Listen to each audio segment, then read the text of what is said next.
Okay, so welcome again to everybody, the people that who has already joined us to this training capsule, and i4KIDS based and focus on pediatric innovation.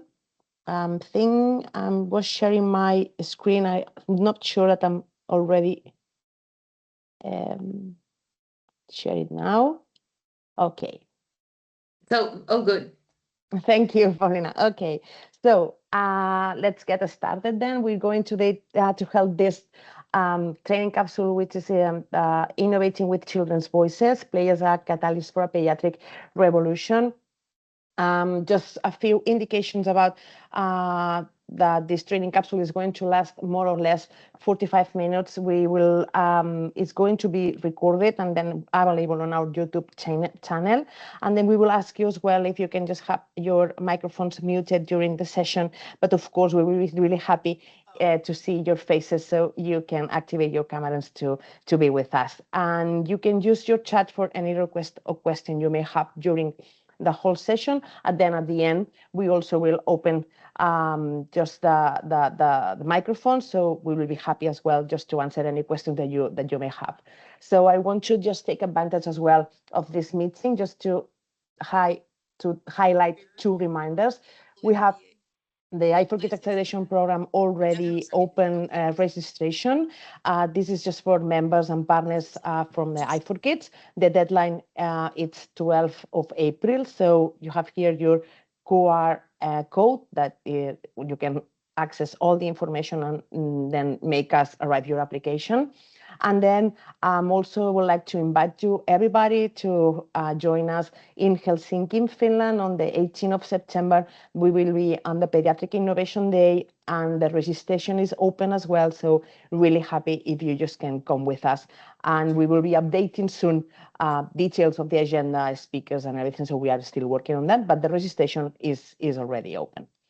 And more things to highlight. Our next i4KIDS training capsule will be on the 29th of April. We're going to have Pekka Kari from the hospital in Helsinki, and we're going to be based on the pediatric health data space, just to see how all data and all the access to information for research and innovation. You can already register as well using this QR code.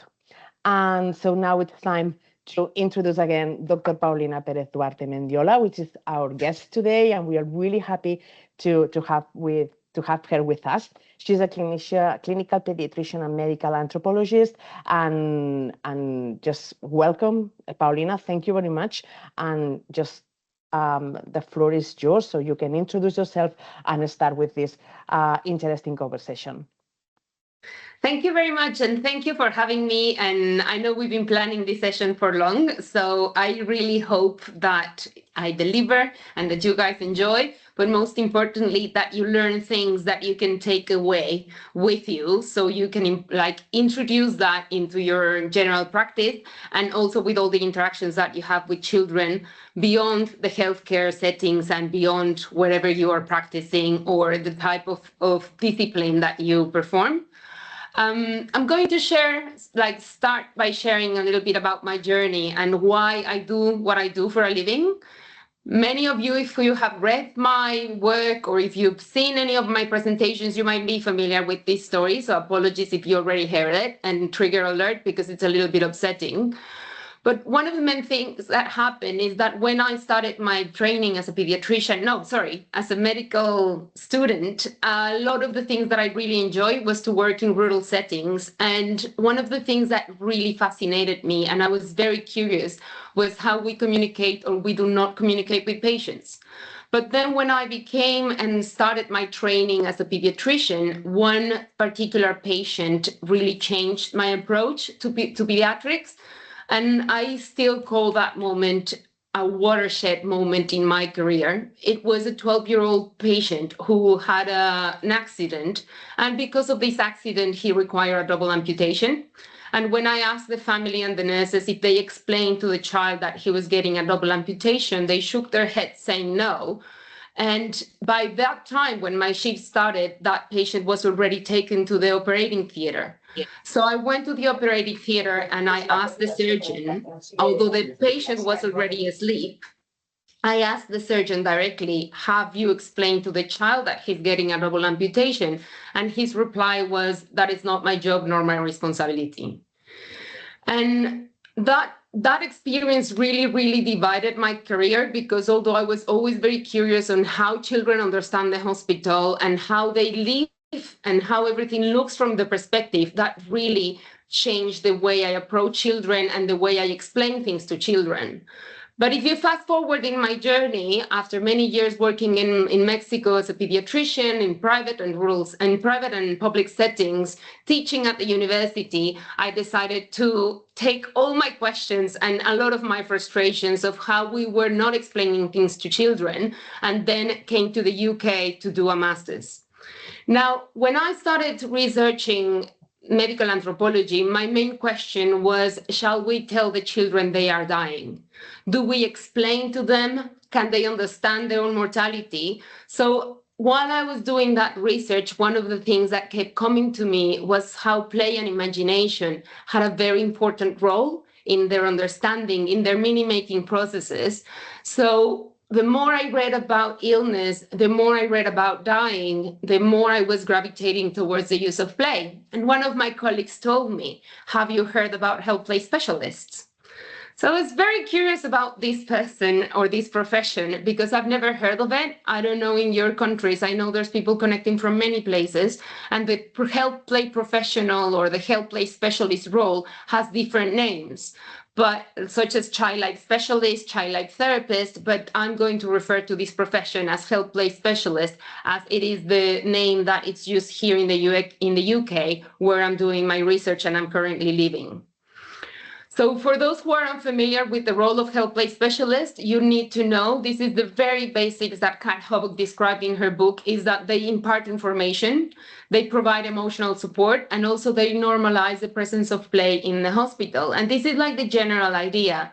And one big difference that I have to make is that they are not play therapists. The play therapists are psychologists who are trained to treat children for specific mental health diagnosis that they can treat through the power of play and through therapeutic play. So just so you know, if you're completely new to this term of the health play specialist, it's a different profession of the play therapist. Now, one of the main things that I want to share with you, it's very practical advice. So we're going to go into some of the main things and the first things that I learned from health play specialists in my career as a researcher in the field. If you want to access any of my publications, this QR code, I'm going to share it a little bit later, but if you want to access everything that I have published and this paper including, you can scan it, and no worries, it's coming later if you miss this opportunity. So in this mind-blowing moment when I could not believe these professionals existed and I really wanted to learn as much as I could from them, I went interviewing 12 of them across the United Kingdom so I could learn about their expertise. I wanted to know why they got involved into play. I wanted to know how they were using play to explain things to children.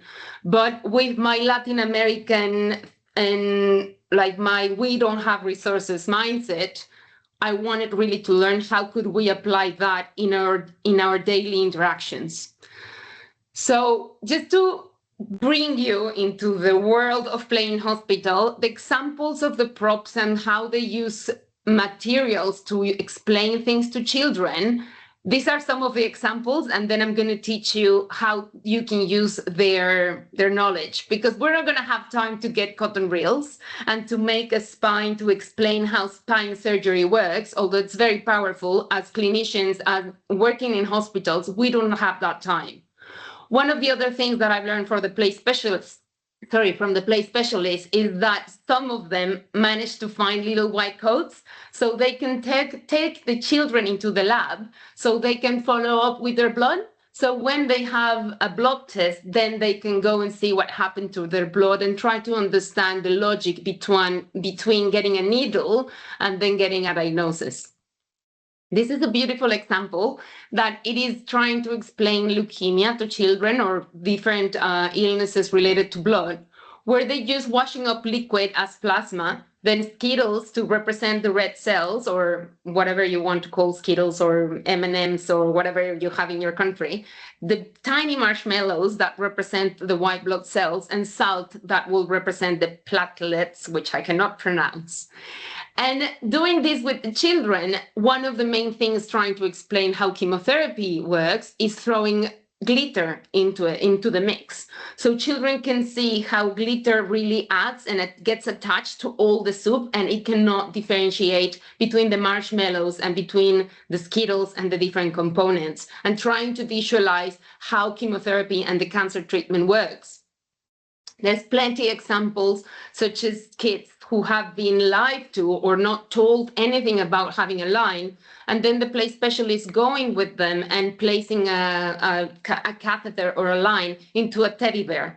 So they normalize the presence of the line, but also they learn how to clean it, how to take care of it, and also that they can't pull it or really just pull it out without having to cut the little stitches and do the complete procedure.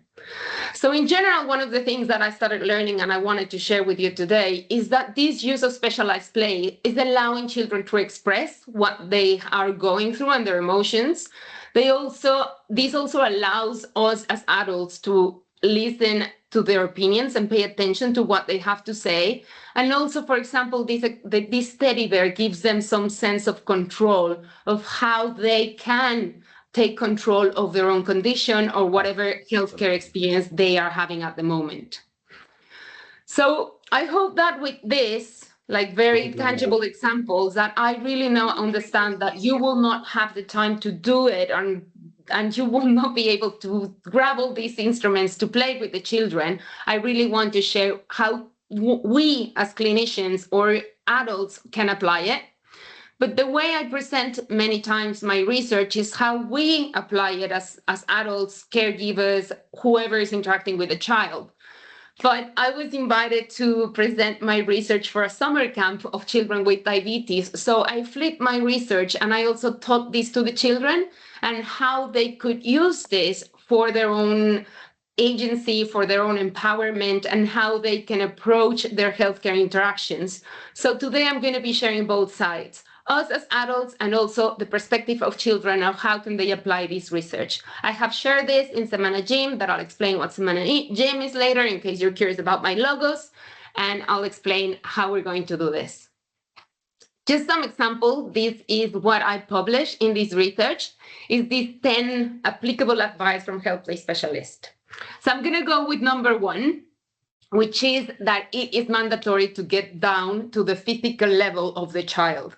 I know that maybe we might have a spine condition, a hip condition that might not allow us to do that, but it's very important that we use our body weight, our body language, not our body weight, our body language to communicate with the children that we're not a threat. One of the things that we can use is the icebreakers. The examples that the play specialist gave me is that it's, for example, the child is wearing a t-shirt with Spider-Man or with unicorn or a dinosaur. We can use that as a way to start a conversation. Always try to see how, obviously, because we look at the kid and the children to see if they're doing fine, if they're breathing, the color of their skin, but we have to use that moment also to make sure that this is a way to acknowledge that they're there and use that as a way to speak to them. When I present this for the children, then we're going to go like flipping from one perspective to the other. I always tell them, if you see the doctor or the nurse or whoever you're seeing in the hospital and they look very, very serious, they might be stressed, they might be worried, they might be thinking about a patient that they are really struggling to treat. So you take the initiative and you'll have to look them in the eyes and say hello. Also trying to invite the children to take control of it. Now, the second advice I got from health play specialists is also to ask the children to write their questions before the next round when they're in hospital or before their next appointment. aiming with this that we can start this conversation and giving them the power to ask what they want to know. When I presented, and if someone from Denmark is joining, they might heard me saying this, but when I presented this for the Children with Diabetes camp, one of the girls, she's 6, and she said, I think this is very important advice, because when I go to the hospital, I forget my words and my legs start shaking. So next time I go into the hospital, I'm going to have my questions ready and the doctor will have to answer. And I don't have the recording of that because of safeguarding children, and I don't have that recording, but I think it's just for me as a researcher, it's such a powerful moment to know that if we invite the children to write their questions, and I always tell them, if you're too little to write, maybe ask your parents for help. So we give them that chance, and also to start this communication of you are involved in your healthcare, you have to take part. What do you want to know? And also the things they ask is just mind-blowing because it's always something you were not expecting. Now, clarifying misunderstandings, one of the things that play specialists have told me is that the children will be adding 2 + 2 and getting 8. Because when you say something, the things that they don't understand, they're going to use their imagination to fill in the gaps, and that can get completely out of control. So it's very important that we do this explanation to the children and use developmentally appropriate language, little by little, and understand that, for example, if they have a chronic condition like diabetes, the children will start growing up more and more and more, and we can then do more information and give them a little bit more of what they need to learn. The way I translate this to the children is like, if you don't understand, please ask them for an easy explanation that it's bite-sized. Now, honesty is promoted. We always ask and promote families to be honest with the children. And the way that we can check how much they are understanding is asking the children to maybe provide explanations to their siblings, provide explanations to their cousins and friends, and to include everybody in this dynamic of what I've learned from play specialists is also that patients with special needs, we need to adapt to different communication styles, make sure that nonverbal patients and those who need help are getting other ways to digest that information. And also those who have very complex needs that are nonverbal and it might be hard to explain things to them, always think to include their siblings. And it's very important that we include them because they might be surrounded by a lot of healthcare. They might be a little bit or feel a little bit neglected. So it is important that we invite them to join us.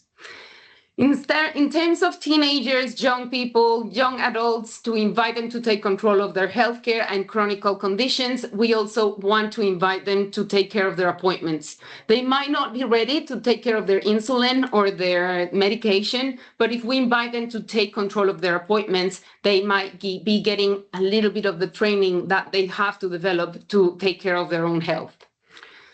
And this is not really for the children, this is all for us as professionals, that I always insist that one of the main things I'm learning from the play professionals is that we really have to delete all hierarchies in hospital, make sure that we're working as a team, and also invest that, and but try to put that into the training of all clinicians and everybody working in hospital. One of the things that I learned is that for play to happen, and this I learned from Cindy Dale Clark, is that you have to allow a mindset that is pro-play. And it is something that you have to start getting and seeing it, because once you see the power of it and you can see how you can use that for the benefit of your practice, for the benefit of your patients, then you're going to start promoting a little bit more the pro-play mindset that I'm always bragging about. The last thing, and just one of the main lessons that I always learned as a pediatrician, but the play professionals insisted and proved me many times, is that we cannot underestimate and overlook the perspective of the children, because they know much more and they are not as vulnerable as we think, because they're very powerful, they're very smart, and they are always willing to tell their stories, are always willing to take control as much as they can of the situations. So as you can see, this is very applicable, and I really hope that you can take this into your practice and you can apply it. A doctor in New Zealand, the first time I presented this, he said that he was going to take it as a personal challenge and a personal wish to try to see and follow this advice to improve his interactions with children. And one of the things that I really wanted to do with this, and why I'm advocating so much for the use of a pro-play mindset, is because I really don't want to hear ever again that explaining things to children is not my job or my responsibility. And I really, really hope that none of you get not even close to be that professional that I'm thinking you're not because you're here, but also that you are able to see that, identify it, and then work your way so you can change things. Now, that was my first research. So as you know, I was full of questions, and that happens when you do a little bit of research, because then you just poke the beehive and more questions come out. And I was very curious of how play was being delivered around the world. When I finished this research, Paediatric Potential is a nonprofit organization that is registered in the US, and it's working very hard to improve and change how children experience their healthcare experiences, and mainly how to provide psychosocial care around the world. So I started working with them. We started mapping a little bit of where are child life specialists, where are health play professionals, what organizations are working with, trying to see what is needed to certify more child life specialists, that it's the name that you use in Barcelona. But one of the things that got my attention is all these organizations that were providing psychosocial care and trying to improve things for children. And then I started digging deeper, and I went into research, and in my research journey, in my doctoral research journey, I started knocking every door I could and visit every hospital I could, and visiting every play specialist and very play teams, and trying to understand how also the spaces are used. But one of the things, and this is where the revolution part comes to my mind, is that the more I started digging, the less I noticed what was happening in Latin America and what we were doing in Spanish-speaking countries. So from that fire in me of wanting to change things, this knowledge I was acquiring from the health play professionals, I wanted to share it. So this is where the Play in Hospital Awareness Week Mexico started. The acronym of week is Semana, that's the word in Spanish. So Semana Gym is the acronym of Play in Hospital Awareness Week. And it started as Mexico, that's the M, but then it changed to Mundial, which means worldwide, because of how quick this revolution has been growing. To explain a little bit of what it is, Semana Gym, and how I am using play and this pro-play mindset to revolutionize and try to change how we interact with children and how we deliver healthcare. I created a virtual space. It's a teaching platform for Spanish speakers, which since last year, now we're doing it also in English to try to expand and try to share these messages, but we're always translating things to Spanish to cover that area of the world that I'm very fond of, and also that it's very much needed. There's 3 things we do in Semana Gym, and the main objectives is to learn, to try to share all the things that I'm learning from health play professionals, from my research, and trying to bring psychology in hospitals. And we have beautiful allies that have been helping us to teach different practices and trying to learn and trying to improve the way we provide care. These are some of the pictures that in these 5 years since I started Semana Gym, how doctors have been sharing with me, and nurses, psychologists, nutriologists, physiotherapists, all professionals have been sharing how they are implementing those little nuggets of knowledge that they acquire during Semana Gym. The second objective of Semana Gym is to inspire others to acquire a pro-play mindset. I just put a little bit of images together. So you can see in the top in Mérida, that's the southeast of Mexico in the peninsula, one of our very stubborn pediatricians, she sought help from organizations and found a space in the hospital that was not being used and adapted to create a playroom that is now being used to prepare the children for surgery. So when they are going to surgery, they might go to the playroom to get ready and before they have to go to anesthesia. I've had calls with pediatricians from different countries that ask me, I have nothing, what can I do? I have a child who's by themselves because the parents are not allowed inside the hospital. And they have been sharing what they've done with whatever they have available, such as the little glove that I have on the left. And also one of the other doctors, she's a neonatologist, she's working in one of the big hospitals in Mexico City, and she organized with all the content that she learned from Semana Gym and trying to inspire others to acquire a pro-play mindset, and using some of the titles I've done for the conference as how to prescribe a dose of play. And the last one, that it's also one of the things of today that I wanted to do, is to share how I'm trying. It's not I, it's all the people behind Semana Gym, how we are trying to connect more and more organizations that are really willing to change and to create new opportunities. And every year, one of my most favorite things about Semana Gym is that every year a new organization appears and someone says, oh, have you heard of this? Have you heard of that? And then hearing or finding out how they are starting to interact between them. And that is something that I think it's very, very exciting, and how and why I call this a revolution. So now I think you know the pattern and you know how I work. So while doing my doctoral research, the main objective was I've been bragging of how important play it is and how play is needed for children in hospital, but I wanted to see how it looked from their perspective. So don't ask me why. I ended up in Cambridge University doing a doctoral research. And in that one, I was trying to understand how children see the role of the health play professionals and how the hospital might change from their perspective. So the conference today, we're not going to have the time to go into this, and I'm working on the publications. But one of the things that I've done in Spanish and in English, it's trying to provide tools of understanding how the hospital looks from the perspective of children. But also, for example, in this conference that we did in Semana Gym, and then we did it again in English for the university, how, for example, to introduce play in schools and introduce play in the hospitals and introducing play into prisons, because children live with their mothers inside the prisons in Mexico, trying to understand all the challenges that we share when we're trying to implement playful approaches to the interactions we have with children. Now, as you know, we're not going to have time to dig into this for this training capsule, but my dissertation is not published yet. It's coming, but you can access the appendix. One of the articles that I have, like my supervisor was laughing because nobody publishes the appendix before you publish the complete thing, but this one is available. So if you want to access Groovy Tuesdays, it's a little bit, a tiny example of some of the observations of seeing how music, a disco ball, if you have it, if not, no worries, but just music, so you can create these magical examples and magical moments for the children. The methodology for this research was hospital ethnography. If you're not familiar with ethnography, ethnography is writing about people. So I spend a lot of time observing the children, following the children, and also use play not only to have fun with them and to see how they interact in the hospital, but also to ask questions and learn more about their perspectives. The methodology will be published soon. I hope you know how slow this is.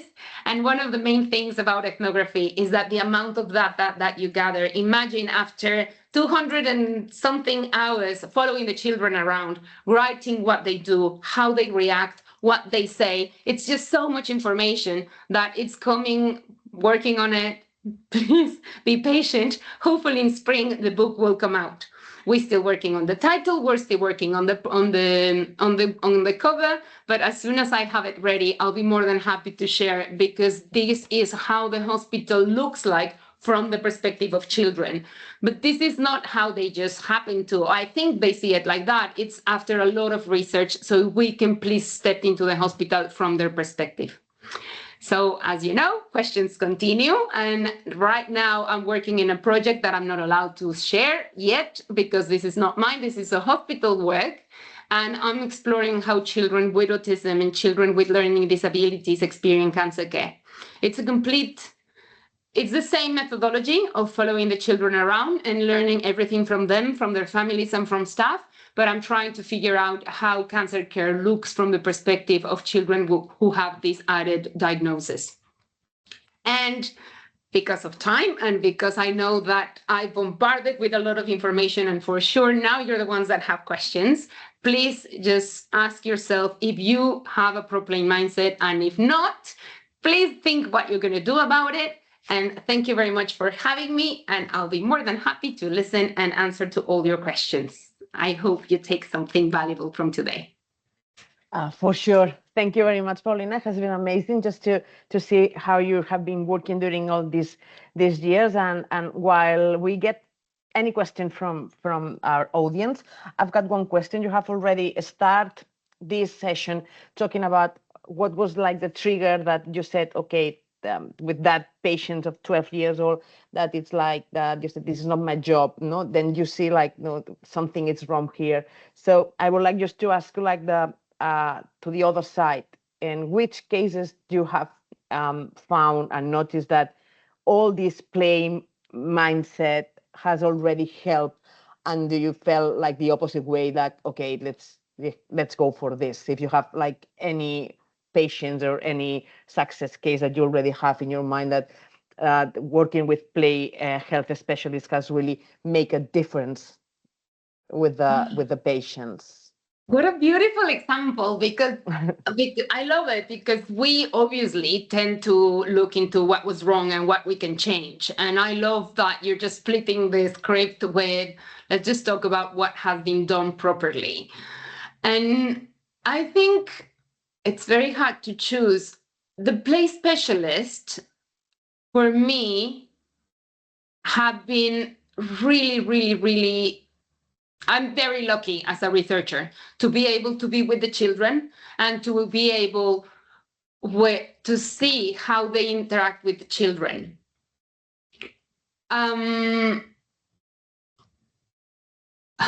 Okay, got it. 1 2-year-old boy who in my thesis book is called Max. He's 2 years old, very complex needs.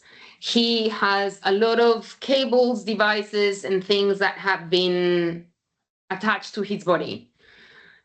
And one of the things that he really enjoyed is a little egg rattle, like a little egg shaker that is just like these things that he can hold in his tiny hand and shake. And I remember one of the things that I was with my notebook behind, and that's why the methodology is called the Lady of the Notebook, because that's how the children were referring to me, the Lady of the Notebook. And I was writing my observations and trying to find in my own prejudice how much of this Max was able to understand and how much he was capturing. But one of the things that I noticed, that every time he shook his little rattle, the health play specialist would shake her body. And it was after observing them interacting for many times, because he was in hospital for very long periods of time, and the play specialist will have these play sessions to help his neurodevelopment, to help him have a little bit of joy, and also use that hand, because exactly that hand, he was starting to do this. So they were putting the egg rattle so he could extend his fingers. And seeing the play specialist, how he will shake the rattle and they will shake their body, I also saw how other members of staff started imitating that, because it's like some of the members of staff started making the connection that in his non-verbal way to communicate, he knew he had like a remote control to shake people. And even one of the giggle doctors, which I call them the playful allies, and it's this playful figure in the hospital. If you're not familiar with the giggle doctor term, is like clown doctors, therapeutic doctors, therapeutic clowns, sorry. When they came and asked the play specialist, who do we have today? They will invite them to interact with Max. And as soon as he will grab, or as soon as they place the little egg rattle in his hand, the play specialist will say, like, you have to shake. So then the clown doctor will shake the body as well. And I think those interactions was, for me as a researcher, very lucky to be able to follow him for so long that I could see how they shape these interactions. But in the same example, for example, if Max was very stressed and the play specialist was reading a book to try to calm him down, to distract him, some people might come and join and start doing peekaboo. But that was sort of like distracting from the therapeutic part. But it's also it's very beautiful to see, and that's one of the chapters in the book, is how play expands as a ripple. So when play specialists do something to prepare a child for a CT scan, then I see the mothers the next day, while the play specialist is not there, the mothers explaining with the models, the Lego models or whatever toy, and using that to remind them of what they learned the previous day. And it is how the complete chapter is called the Playful Hospital Ripple Effect, because it is how when someone sees playfulness, then imitates that. And I think that's one of the lovely things that I managed to see, not just the playful interaction, but also how that spreads through time, space, and individuals. That's a great story.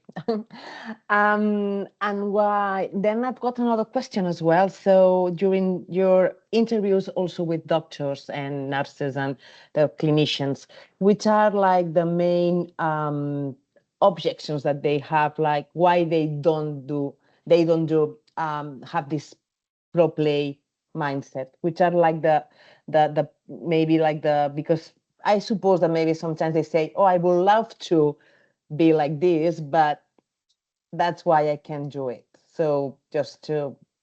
Well, I think like in pediatrics, it might be more common to have a proper mindset, because if you decide to devote your career to provide care to children, you might be more aware of how do you have to approach the children, how to be a little bit playful, be child friendly.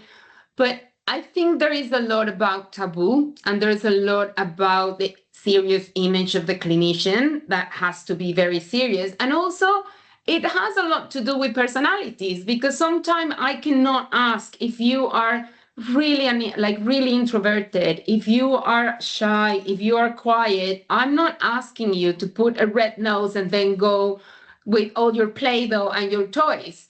But it is a little bit of trying to invite them to see how the hospital looks from the perspective of children, and trying to see it from the other end. And the examples that I might be able to share is how sometimes, because of time constraints, obviously there's always time, there's always resources, there's burnout, there's a lot of really stressful situations working in hospital. But I've seen many professionals that they don't even acknowledge the children, and they just go straight to talk to them, to the parents, and straight to, and let alone the medical jargon and using very fancy terms that nobody understands. But sometimes they don't even consider or look at the child. And I think it's very important that you really acknowledge their presence. Now, this is something that you're going to see it in my presentations and publications. But one of the things I also notice is that every time you enter the room, the children look at you and try to figure out who you are. And that chapter is written as Guess Who Hospital Edition, because it is a little bit of who is these people like that are coming to my surroundings. And if you just make the effort to show them that you're not holding anything in your hands, and in this research that I'm doing at the moment in cancer care, every time I approach or get closer to a child, I show them my hands, because it's one of my findings, show them my hands and tell them, I'm here to talk to mom, is that okay? And they're like, yeah, and then they carry on with whatever they're doing. But it's just acknowledge them. They are always in the waiting to see what you're going to do to them. So it is a little bit of acknowledge that they exist. If you don't have the time and the energy and you don't have the capacity to play with them, please acknowledge their existence. Please look at them, tell them, can I talk to mom? I'm with these papers. They're like very boring papers that I have to give to your parents. Acknowledge them. And in my private practice in Mexico, I remember I was working for the US and the Canadian Embassy in Mexico City. And one of the moms, this is before anthropology and before I even started doing research, but she told me there's a big difference that I noticed when you come into the room, is that when you enter, the first one that you greet is my child, while many others will greet me and maybe will greet the child. And I'm just asking, this will take you 3 seconds. It's not going to be burnout. It's not going to add any expenses. Just acknowledge the child, think what they're seeing, what they might be worried, and carry on with the conversations you might need to have in 1 minute with the parent and carry on. And also, if you have to intervene because it's an emergency, then please take the time to check back on them and trying to see if you can explain what just happened to them, to do a little bit of the trauma-informed and justice-informed practices that we must do. Okay, so just remember that we have the chat open, and of course you can also turn on your camera and your microphone if you want to ask Paulina something about whatever you like about the topic we have already today topic. Just Paulina, I just want to make sure that in spring the 2027 we have a new appointment, so you can share with us all this work and the book that you have already, and then so you can talk about the next project, but what are you going to do the following month? Maybe you can share with us your plans on the investigation. Well, right now, because my doctoral research, I sort of finished exploring the perspectives of children about how they interact with play staff and how they see. And one of the chapters, it's a mess because it's all how they interact with the toys and how they make this relationship with toys and how they use the facilities, because in the UK, not in every hospital, in some hospitals there's playrooms and special areas for them to go and play, and they have toys, and they are also allowed to bring toys into the hospital, which is different in Latin America. They are not allowed to bring their things into the hospital. And even the parents sometimes are not allowed inside, but that's another topic, and that's children's rights, and we can talk about that as many times as you want. But right now, what I'm trying to make sure is that I share through conferences, through social media, through these platforms and invitations that I have, to share a little bit more about the research. Now, for example, last year in Semana Gym, the beautiful, gorgeous professionals that joined for the last year, we focus a lot in autism, and we focus a lot in learning disabilities. But the main core, and all of those conferences are translated to English, and they are also recorded, because I know that clinicians don't have the time to sit for an hour to have a conference. So there is this platform where they can go and learn. But one of the main focus of that was the sensorial experiences of being in hospital. Because trying to understand the children, the hospital from the perspective of children, it's very sensorial. And that's one of the things I learned from the play specialist and the play teams. And a chapter is called The Medicine is Pink, hence the shirt, because the medicine is pink, that was triggered by an observation of a nurse explaining to a dad, like, so she's going to take the antibiotic this many days and this many hours, and then she's going to take it with meals, and this medical explanation, that paying attention, and the 3-year-old just losing her mind. So please, can we go? Like, she was just like, please discharge me. Let me go from the hospital. But as soon as the nurse took out the medicine and it was bright pink, the girl, because I was in the corner just looking at her, and with ethics, please know that everything is with ethics and permissions and signatures and everything. Don't think like the creep there in the corner. But she looked at the medicine and she smiled, like, so excited. She was wearing pink head to toe. Everything that she owned was pink. And when they gave her the medication and she saw that it was pink, she got very excited. So in that chapter of The Medicine is Pink, my reflection is about all the senses. And what if the nurse, while explaining this to the parent, can say, so this is the medicine that she's going to take. Daisy, your medicine is pink. And because everything is pink. So it's like, your medicine is pink. I'm going to explain to Dad, and she will be more than happy because her medicine is pink. Because she saw it, she was excited, and I added to my observations. But can we use that in our practice?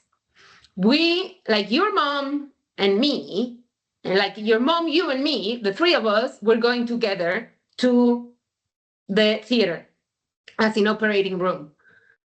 And the operating room is green. The child does not know what an operating room is, but they know that mom is coming, that the room is green, and maybe you can add a little bit of the sensory things. So I'm just trying to really, very, very long answer to your question, trying to land that into how can we practice. And that's how I use Semana Gym, to share the things that I'm learning. And although I am researching right now autism and learning disabilities, it's trying to land into how can we use for this population, but also for every child, for every interaction we have. Very pragmatical. I was raised and trained in hospitals with no resources. So that's what a little bit of what I'm trying to do, of trying to be very pragmatical on how we can use this information. We have one question on the chat.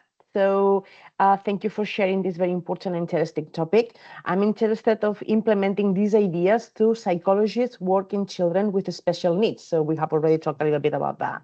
Do you know, is there health play specialists in the field of neuropsychology or psychology? Is there something special ideas concerning children with autism spectrum or ADHD? How to tell about these topics to a new team? Oh, that's a very heavy question. A lot of questions in one. Annie, thanks for joining. The role of the health play specialist and the child life specialist, and I would love to put you in contact with my team at Paediatric Potential, because they will be more than able to share with you more information of where you can find health play specialists. And if there's, some of them are psychologists, because the training to become a child life specialist and the training to become a health play specialist, sometimes their background might be in psychology. And some might be even play therapists. Actually, the president of the Association of the Society of Play Specialists, she's a play therapist and a health play specialist. So it's like this dual thing. I cannot tell you specifically who is working in neuropsychology or psychology, but Paediatric Potential is doing a very good job at mapping where they are and where you can find them. So I'll be more than happy to do the networking so you can meet the rest of the team. And so it's vaguely replying to that question. In some special ideas concerning children, is there some special ideas concerning children with autism and ADHD? I think the most special idea is that one of the beauties I'm learning from the health play professionals in this country, in the UK, is how they adapt their communication styles. Because play is such a powerful thing and such a flexible thing, they use it in so many different ways. And I'm trying to think of examples of my previous research, because I cannot use examples of this research, but in the previous one, let me just think. It's very neurodevelopmental. If a child is really fond of, for example, a specific toy or a specific color, then they will make sure that if they're going to bring toys, that they are aligned with what that child likes. They really invest a lot of time in knowing what that child needs, the communication style, if they like music, if they like story, if they have to talk in a certain way. For example, sorry, Max, I'm going to use this example as, again, it's a made-up name. Max, 2 years old. One of the things I also learned from Play Specialist is that they also provide positive touch. So many sessions was using little scarves and just playing like the scarves in his face, or this gentle touching.